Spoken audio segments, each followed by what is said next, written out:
Sudarlun, seorang bocah lelaki bernama M. Akila Sidki, 9 tahun, warga desa Lapehan Makmur Biren, ditemukan meninggal dunia sekitar pukul 15.00 waktu Indonesia Barat, Minggu 23 Januari 2022, setelah terseret arus di pinggir laut Pantai Pangah, Desa Irup, Gandapura Biren.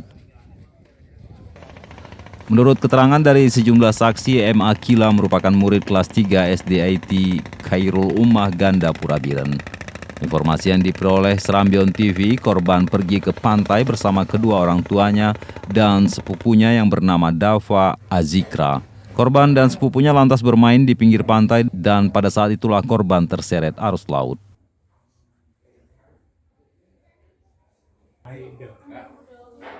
Pengunjung pantai dan warga sekitar melihat korban bersama Dava Azikra sudah terbawa oleh arus laut.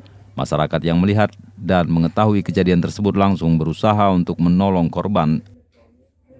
Dava Azikra berhasil diselamatkan, sementara M. Akila tidak dapat diselamatkan.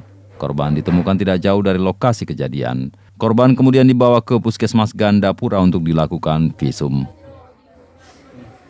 Dari Biren, Yusmandin Idris, Serambion TV.